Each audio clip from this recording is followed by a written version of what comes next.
Hello everybody, on today's episode we're going to be talking about how it's even possible that Kiss Rocks Vegas is turning 10 this month.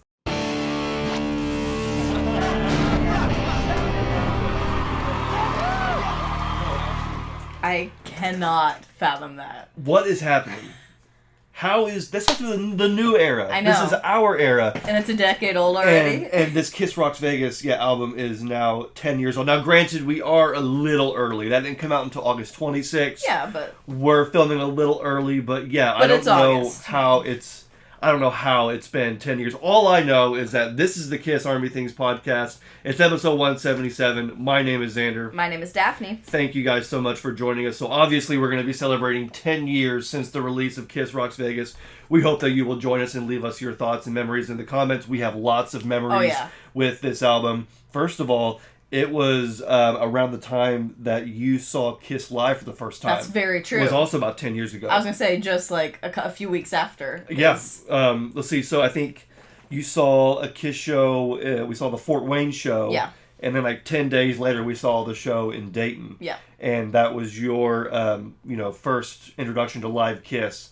And I think it's crazy how it's been 10 years. So you've basically been a fan for a little over 10 years now. Yeah. Well, I mean, I would argue I was a fan before that, but that's when I really got into the fandom.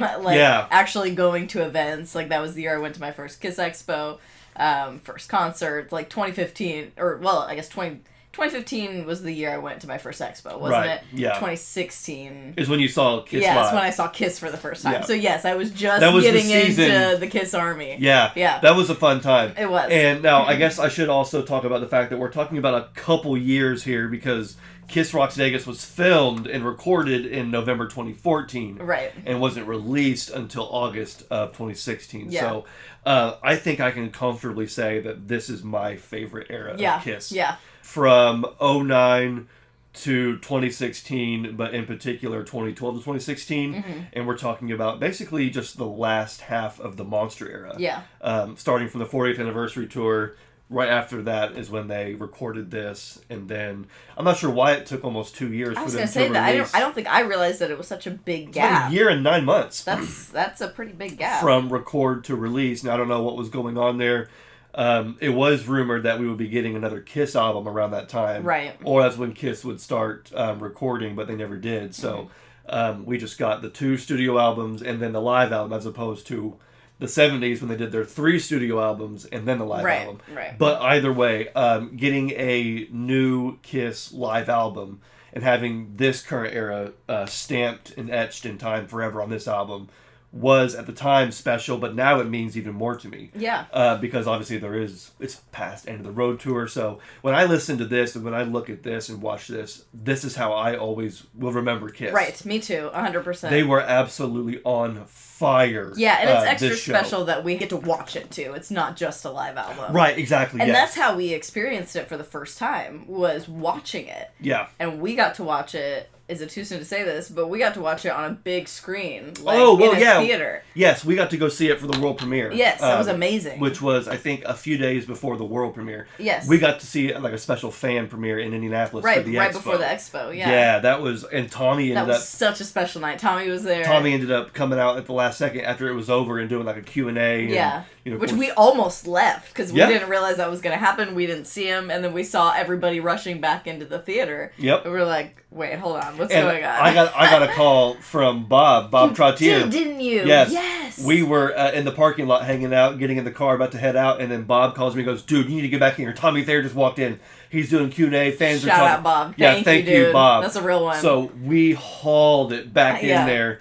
And of course, we're in the very back now since we were the last ones. Yeah, but still, we're like, but that meant that since we were the last ones in, we were the first ones out. True, yeah. And if you remember, we hung out right there by the, in the hallway, just by the wall. And then I have a video of it as Tommy walks out.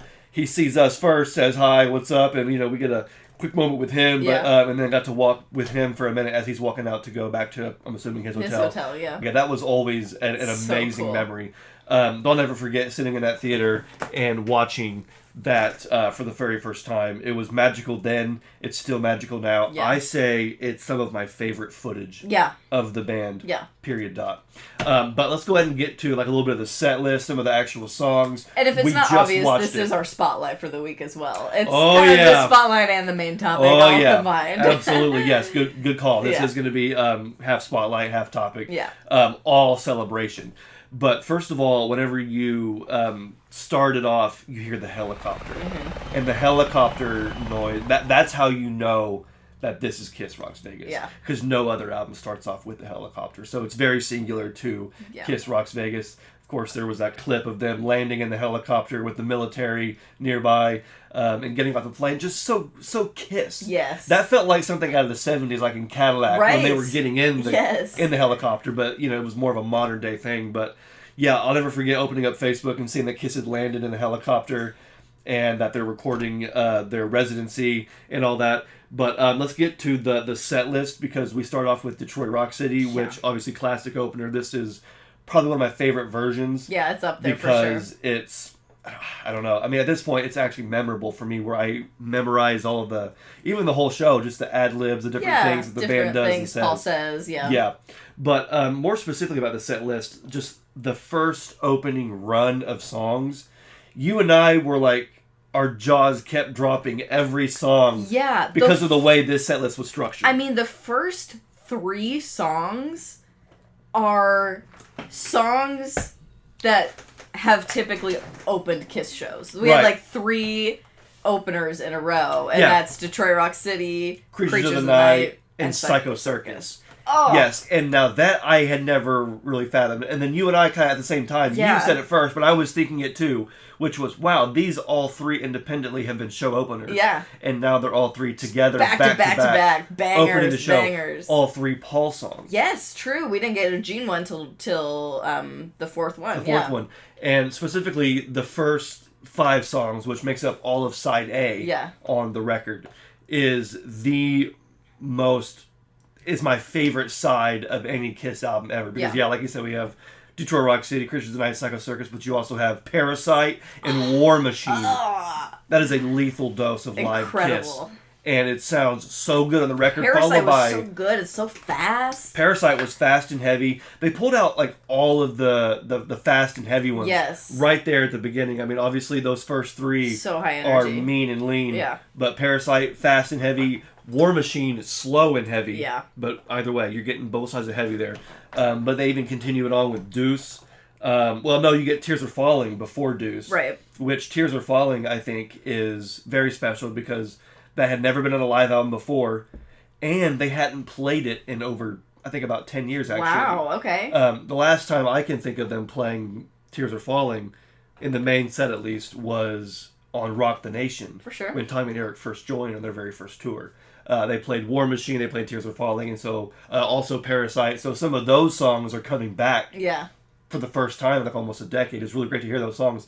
But Tears Are Falling represents obviously the 80s, which up until that point wasn't really represented as much. No. But with 2014, and again, I know this came out in 2016, but it was recorded in 2014. But this is really where Kiss started to embrace the 80s again. Yeah. Lick It Up had always been a mainstay. Right, that's kind of the big one. I Love It Loud, which was 80s but not non-makeup. Right. That was always in there. But starting, I guess, maybe in 2013, really, you had Heaven's on Fire came back for the first time since the farewell tour. Just so crazy, because I think about that as like a staple. A staple, which it was for the entire End of the Road tour. Right, but it just wasn't for such a big gap there. But before End of the Road tour, it wasn't in the set list until... this. And then before this, it wasn't until, the farewell tour. So it's like, there are all these gaps. And then in 2014, you get Tears Are Falling. They also played Hide Your Heart just a few months earlier on the 4th anniversary tour, which I got to see live for the first time. So seeing Hide Your Heart live on the tour with Def Leppard, and then getting Kiss Rocks Vegas and hearing Tears Are Falling, I was like, the 80s are back in full force. Yes, you do still get Lick It Up, I Love It Loud, and even Creatures is an 80s song, but just a lot of 80s songs in this set list. Love to see it. Now, it does come at a price, because we're sitting here talking about how amazing, and it is diverse, but it comes at the cost of a lot of the classic songs. Yeah. Because when I'm looking at this and just thinking about songs like that they played on the End of the Road tour, the fact that I Was Made is not on this set list is crazy. No, I Was Made for Loving You. No Calling Dr. Love. Wow. No Cold Gin. Not even some of your other classics like Hotter Than Hell and Christine 16. Admittedly, no Shock Me. Mm-hmm. So, yeah, obviously Kiss can't play everything. Right. But this was, I still think, a very strong set list. It was just more diverse. You literally had 70s, 80s, 90s.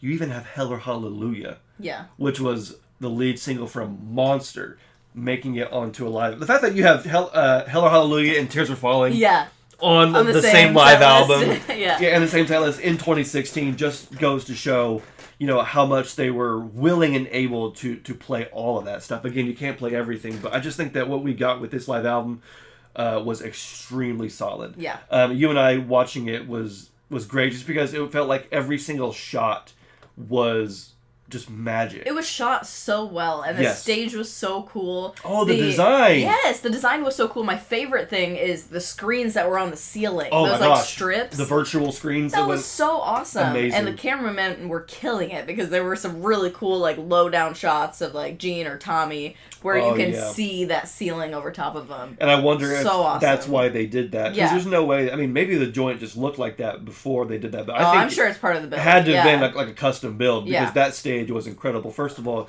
you have there was no curtain that dropped. It was the LED screens that opened. Yeah. And split apart and then became the side screens for the stage. And there was times where Paul could go over there to the side stage and stand right in front of the screen that had him on it really big. Oh my gosh. And he like would bring up kids, a couple little girls. Yes, there was... I think it was during War Machine. During War Machine, when Paul wasn't singing, there were like two girls that he would like, you know, let them play the guitar as they were. Yeah. And then have them wave to the audience and all that and make these moments with these children.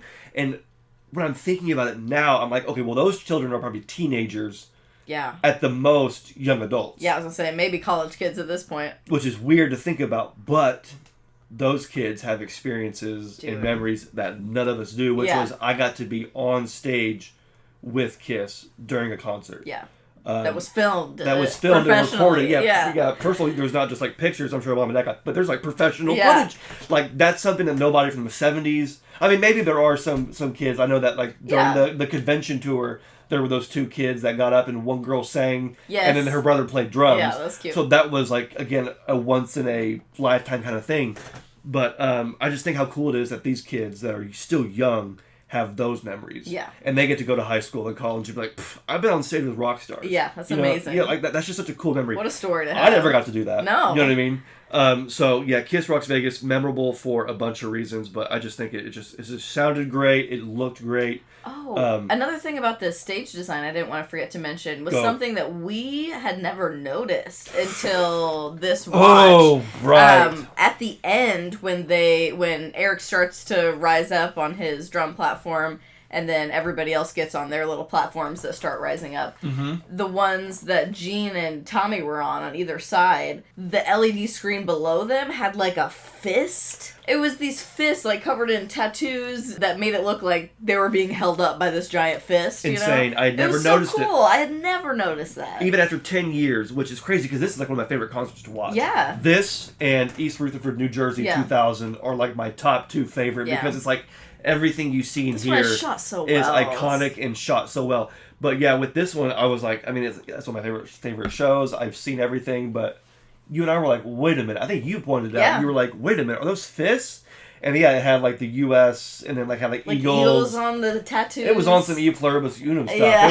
It was awesome to be honest. But like, I don't think they brought that on tour on the 40th anniversary tour. No, and it surely wasn't there on the Freedom to Rock tour. No, surely we would have noticed. Because that stage design that we're talking about with the ceiling screens, that is what they brought to Fort Wayne and Dayton. Yeah. Because that's the way it looked when we saw them. Yeah. Which, I mean, you kind of have to do something cool coming off the Spider. Of course, you know, you've already established that you're filling this 3D space, so you're going to have to do something about it. And with the spider gone, you got to keep everybody's attention, especially with those low down shots where it's like it could just be them with nothing back there, but it's like there's got to be something cool in the background. Make it cool, make it Kiss, and so take a hold of tech. And even though there wasn't no mechanical thing, it was cool to have something up there. When Tommy would do his solo, it had like lightning strikes up there and just like lightning flashing. So there was always all kinds of cool stuff.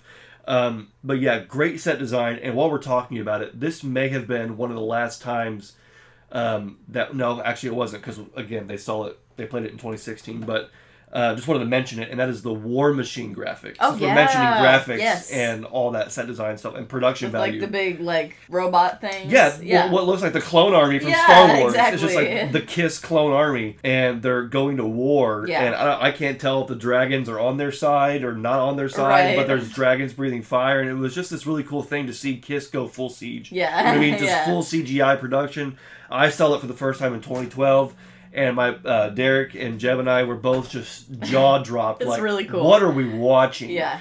And so they kept that for the 2014 tour. I think it was also there in 2016. Yeah, I saw it. I definitely saw it. You saw it? Yep. At the Fort Wayne show? I remember. Great, there you go. Absolutely. So they kept that from 2012 to 2016, and that was probably one of the last times. So, just another core memory that I not forgot about, but just was cool to be reminded of. Haven't been appreciating until now. Yeah. Now that it's been 10 years, it's crazy, because we were I was in college back then. I think you may have just started college as well. Yeah. What year? 2016. Yep. Jeb had just graduated high school. Yep. Which, just wild to think about. And here we are, almost in our 30s. But, again, Kiss Rocks Vegas, absolutely amazing. Not just the main set, but the acoustic set. Oh, the acoustic set is so good. And this is something that I think just gets kind of shoved under the rug. Yeah, it's underrated. It kind of flies under the radar.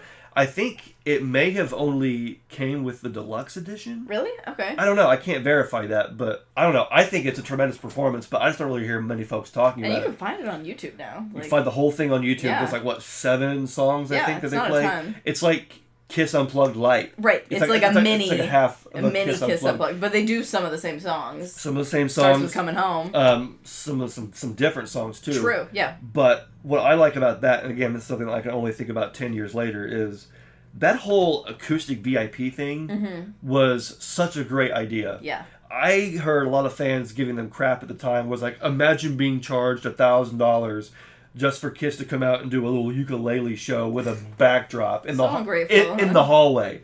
And I'm like, okay, first of all, if I am able to sit from me to the camera, from Kiss, and they're playing all these deep cuts and no makeup directly to me, directly in a very intimate small where they get to call out requests, and they try and play their way through the song. Wave at certain people and kids. They wave, and you get picks thrown directly at you. You probably get your eye poked out with how close you are. But that experience would have been so awesome. Yeah. And I guess they kind of do a similar glorified version of that with Vegas now, where they just kind of play not impromptu, but a low-key show, right? Low production show, more intimate, full of what should be deep cuts. But those specific shows that they were doing around 2016, 2017, 2015, 2014 were just, I never got to do them, but I loved watching the footage. Yeah, same. Because people would always they played Creatures of the Night acoustic one time. Yeah. They tried to play all kinds of stuff. One of the ones that was a standout here is Hard Luck Woman. Oh, it's one of my favorite. I love hearing Paul sing it. Yeah, Paul wrote it, but Peter sang it. So now you're hearing Paul sing it. And Paul's voice sounds so good in both Kiss Rocks Vegas and the acoustic set. Yeah. He just sounded absolutely incredible. And I love that version of Hard Luck Woman. Also, in that acoustic thing, the things that Eric Singer is able to do on that tiny little kit is insane. Insane. Also, how was the drum production better on that acoustic low-key than in the full show? I like the full show, but his drums were muddy. Yeah. And you really couldn't I know because I'm a drummer and I just innately know. You couldn't hear him as well. But it's hard because those first 5, again, Detroit Rock City, Creatures of the Night, Sucker Circus, Parasite, those are some very drum heavy Kiss songs, and they don't shine quite as much. Tommy did incredible throughout the whole main show and the acoustic show. Yeah. Also Eric was definitely lighting that little kid up. Yeah. Specifically on Going Blind, where he was doing some double bass stuff, which is a single bass. With one foot. With one foot, just letting her eat. It was great. they were having fun with Christine 16. Oh no. Just the fun harmonies. Yoko, oh no. Just, yeah, exactly. It's stuff that they silly, probably wouldn't do during, I mean, maybe, I don't know. They were doing fun stuff at the end, but like just being loose and fun. Yeah. But just what a great time. And I'll never not smile watching this footage. Same. And so if it's been a while since you've watched Kiss Rock Vegas, or if you never gave it a chance, I would give it a chance now, just because, I mean, if I'm saying one thing real quickly, I mean, there was definitely no tracks. Right. This was live. Yes. And, so the BPM just seems to be a lot faster. Again, like Parasite was just so ripping. fast. That was the first thing I noticed. I was like, damn, this is fast. It's fast. It's heavy. They, of course, have down-tuned by this time. So this, to me, I think, is my favorite era of Kiss. And it's such a fun watch, too, because... And this is one of my favorite parts of any pro-shot concert, is just the fan footage. Like the shots of the crowd. Yes, the crowd shots are so good. And this is no exception. I just love watching everybody. We kind of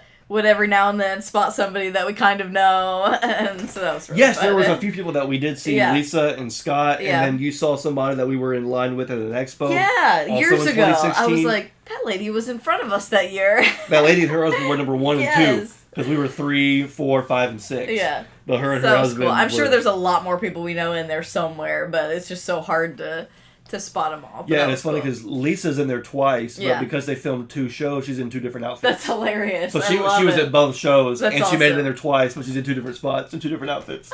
That's great. It's so funny. I love it. And if you were at one of these shows, please let us know what your experience was. Well, and if you're in the... Oh, if you're in it, especially. Tell us what song, and we will try and find you. What song, what verse. What you're wearing. Give us a... Yeah. Help us spot you. Credit card number, date of birth. No. But anyway, I think that stuff is really cool. And if you were there at any of these shows, this was a month-long residency. Yeah. This was all of November. They only recorded, I think, 2 shows and used the best footage and audio from the 2 to create the 1 show. So if you were at any of these shows, please let us know, because this just seemed like such a magical time. Yeah. Kiss had never done a residency like this before. They haven't done one since. Nope.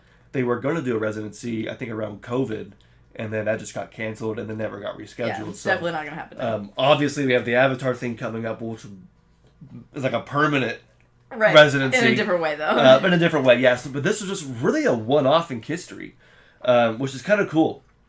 And the packaging for it is great. Could you really quickly pull off Kiss Rocks Vegas on that shelf? Yeah, this right here. Yes. Sorry. You're fine. This was some of the best packaging for any Kiss product ever. Well, I mean, first of all, there's the helicopter that we spoke of earlier. Such a good shot. Kiss landed on. That's like an HDR? Yeah, for sure. At least it looks like that's an HDR image for sure. The lighting. But just looking through here, I mean, you have, of course, all the guitar picks, the casino chips. You have footage of them backstage, on stage rehearsing. And then, there we go. I was going to say, the pyro in the show was crazy. The pyro was great. The photography that made it into one of the tour books. That's awesome. Back when Paul was still able to jump up and then land on his feet without having to go to his knees. Yep. But then sometimes would still go to his knees. But obviously, that's a given. That would destroy my knees. Even I was going to say, even landing on your knees would still hurt. Even at 31, that would destroy my knees. But just, of course, amazing incredible shots. This is one of my favorite Tommy shots ever. Keith shot that one. That's a Keith Laurel photo from his cell phone, I think. Insane. Just incredible. So yeah, all of these fantastic. You got the acoustic CD, the regular CD, DVD, and Blu-ray. This was some of the best packaging out of anything I've ever seen. I still stand by that. There's a vinyl down here, but to me, the 70-page or whatever it is, 4-disc deluxe version is cool. Absolutely incredible. So I'm going to get a stand for this, and let's see if the stand can support it. We'll just put that right there, and then let's see if... perfect. All right, great. Okay. And then, so that's how we're going to wrap up our Kiss Rocks Vegas review. Again, I recommend everybody go back and check it out. If you don't want to dig out your DVD or go buy a Blu-ray or whatever, you can just watch it on YouTube. Yeah. What I want to know is, why is it not on streaming? That's so true. That's a really good point. If we can get Sonic Boom on streaming, we need to get Kiss Rocks Vegas. That is the last thing that's missing. I think Samurai Sun's on Spotify. But not... I guess Right Here, Right Now isn't either. No, that's true. But all of Kiss Rocks Vegas is not. That's fascinating. I wonder streaming. why not. And that really sucks. I don't think I realized that. It really should be. It really should be, and I don't know what's the holdup or what the reasoning is. Yeah. But I feel like that it would be. No, I feel like you would bump that a lot. Well, I'd be bumping it a lot, but I feel like everybody else would probably be appreciating it more. It's just easier to listen to that way, but. I don't know. I think it's worth putting on Spotify. Maybe it'll happen at some point. Again, if Sonic Boom can be on there, then so can we'll hold that hope. So can Kiss Rocks Vegas. But anyway, that's the main topic for the day. I do want to get to the Collector's Corner really quick. One item today, but it is a really cool item. And even though it's the end of the road for Kiss as a touring band, apparently it's not the end of the road for End of the Road merch. Are you serious? Because this cloud throw blanket was just released. Really? And it's End of the Road. And it says End of the Road World Tour.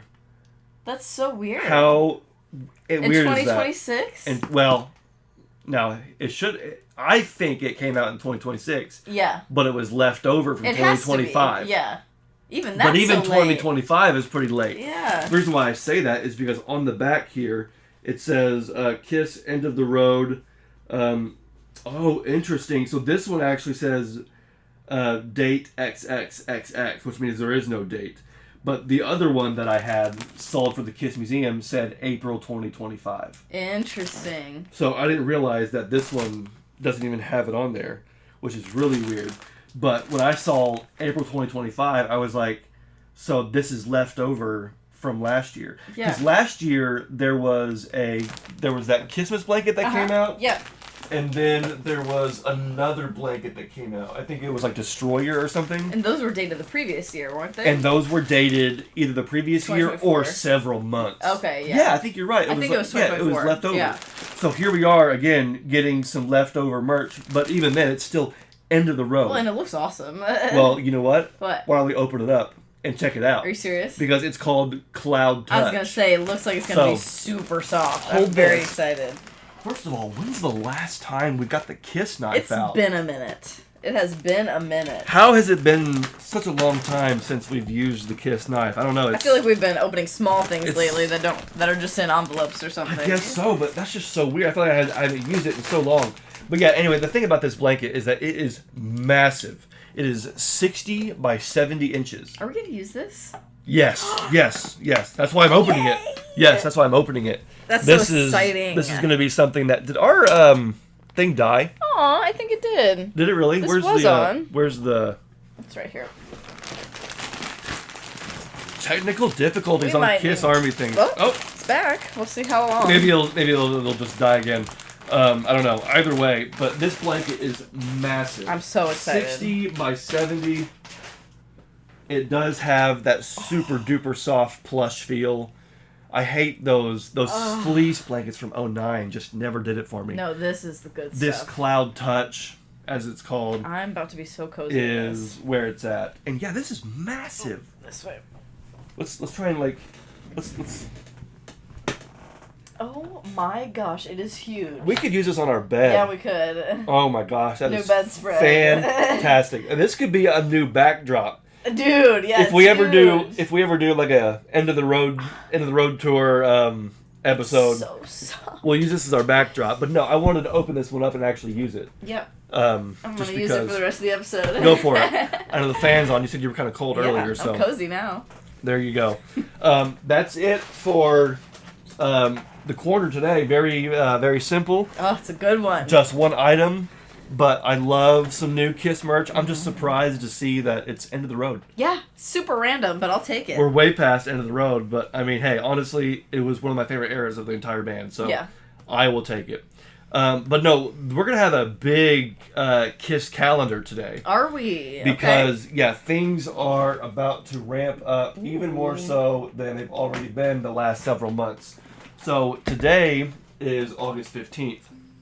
Which means we have just 5 days until we see Gene Simmons so excited. Live Indiana State Fair. At the Indiana State Fair. Words cannot describe how excited I am. I just hope it's not burning up hot. I just hope it's not raining, because it has been raining here for like 2 weeks straight, and it is not stopping. So I'm really hoping that it stops raining and cools down next week. We had a tree fall and destroy our fence. Our neighbor's tree. Our neighbor's tree fell and hit our fence with all these terrible storms in the Midwest. So I'll be dealing with that this coming week. But yeah, very excited for Gene. That's most important. Who cares about the that's on the 20th. All that BS? Yeah, that's Thursday, and then the next day is Kiss Destroys Anaheim. Okay. So this is going to be a pretty busy week, because Anaheim, I've been waiting for that. Yeah, it's going to be so good. Since it was announced, yeah. you know. And the songs that have come out are so good so far. Yeah, and I'm assuming we're not going to get a third, which I guess at this point makes sense. It's fine. But the two that we have heard are amazing. It would have come out today. Probably. Yeah, you're right, because it's Saturday. But yeah, yesterday would have been Friday. You're right. But no, I get you. Yeah, you're right. Either way, the two that we have sound absolutely phenomenal. Not only is Kiss going to be releasing Anaheim on the 21st, but interestingly enough, speaking of Anaheim, today, August 15th, Gene and Paul are invited to toss the ceremonial pitch for the Los Angeles Angels at Anaheim. No way. How cool is that? That is cool. I think I did see that on social media. That's neat.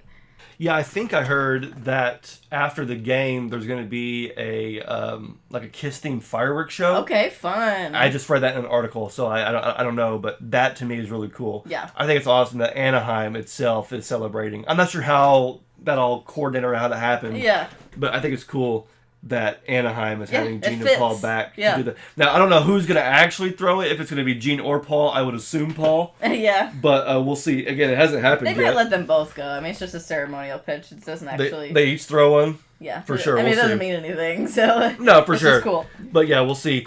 It hasn't happened yet, so maybe if I wait long enough, I can get some footage and I'll put it in the episode. Yeah, for sure. As it happens. But if not, either way, you can go check it out. I'll be interested to see that fireworks show. Yeah, that would be neat. And how they do a Kiss-themed fireworks show. But yeah, so we have Gene and Paul doing the ceremonial pitch tonight. Gene live at Indianapolis Fair on the 20th. Kiss Destroys Anaheim releasing on the 21st. And also on the 21st, we have the greatest hits vinyl coming out at Walmart. Yes. So we have a couple of releases to look forward to, which is really exciting. I know it's just a reissue of Kiss Icons, but it's a much better cover. And I mean, come on, Kiss fans will. Not every Kiss fan has to buy everything, but it's been a while since I've had a greatest hits album, so I'm gonna get it. I'm gonna spin it. I'm gonna enjoy it. And if I remember correctly, it's a cooler cover than the last one. So even if you just want it for aesthetics, I want it for aesthetics because the cover is just too cool to pass up. Classic 1977 shot. So, that is it for the Kiss calendar. Except I will say that it is confirmed that Kiss Museum will be at the Spirit of 76 Expo September 12th in New Jersey. Baby. Yes, absolutely. Peter was on last time, and he and I talked about how there's going to be a celebration of all things 70s happening September 12th at the Williams Center in Rutherford, New Jersey. So if you're in the area or you want to do some traveling and have some Kiss fun for a weekend, this is the event for you. Trust me, you're not going to want to miss it. Celebrating all things Kiss, but with a focus on, obviously, Kiss, the Spirit of 76 tour, the Destroyer tour. Bobby Getchell is the guy's name, the promoter. He is also the star child of the band Dressed to Kill. They are going to be performing and headlining the event, performing on a 1-to-1 scale replica of the Destroyer stage. Yeah, that's the big, I feel like, selling point that everybody needs to know, because that's going to be so cool. He faithfully built it using the original 27-page blueprint. Wow. Which I think is absolutely insane how he even got his hands on those, how he was able to recreate it, and this event is just all going to be spectacular. So, yeah, Kiss Museum, we're just going to be one small part, but if you do want to come and check out some awesome Kiss collectibles. There's going to be not just me, but some other vendors there as well. I think somebody from the Village People is going to be a special guest. There's going to be a few other live bands playing. 11 a.m. is when the event starts. So you can go to Google, check out Spirit of 76 Kiss Expo, and get your tickets. Make your travel plans. There's still just under a month left. I am really excited. It's going to be awesome. People have been wondering about the next New Jersey Kiss Expo. Peter's not doing it, but he will be there, and I'm going to be there, and it's still going to be just a whole day full of KISS fan fun. So you're not going to want to miss it. There's a Facebook page. You can also join an event page. Follow Dress to Kill New Jersey Facebook page for more updates. I don't know if he has anything else planned or not, but what he has planned just sounds awesome. It's going to be incredible. One thing that I forgot to mention, and so did Peter, was that it's also a charity event. So it's going to be benefiting the St. Jude's Hospital for Children. That's true, yeah. I guess it's like a non-for-profit that's putting this on, and all the proceeds are going to go to benefit that. Even better. I love it. It's a really good cause. It's going to be a great weekend for KISS fans. I'm bringing the best of the KISS Museum, all the 70s stuff, all the vintage stuff. And yeah, so it's going to be awesome. I can't wait to see everybody there. And if you are there, please come say hi at the KISS Museum table. KISS Army things, KISS Museum, whatever. Yeah. I'll be there. I can't wait to meet all the fans. I was hoping for something fun to happen in the fall as far as like an event goes in Expo, and this is it. Here we go. Perfectly timed. So, yes, I am very excited. Thank you guys so much for joining us on just a quick episode today, catching up on some of the upcoming events, upcoming releases, but also celebrating 10 years of KISS Rocks Vegas. You guys can't see it right behind me. I have the World Fan Premiere poster. Yep. One of my favorite things is this little matchbook. Oh my gosh. That we got while we were in Vegas at the mini golf. Yep. These were just left over from that event all those years ago. Just a promo matchbook. Yeah, and they had them for sale in the gift shop, and I was like, well, I can't pass that up because that's going to go right in my Vegas collection, my KISS Rocks Vegas collection. Really cool stuff.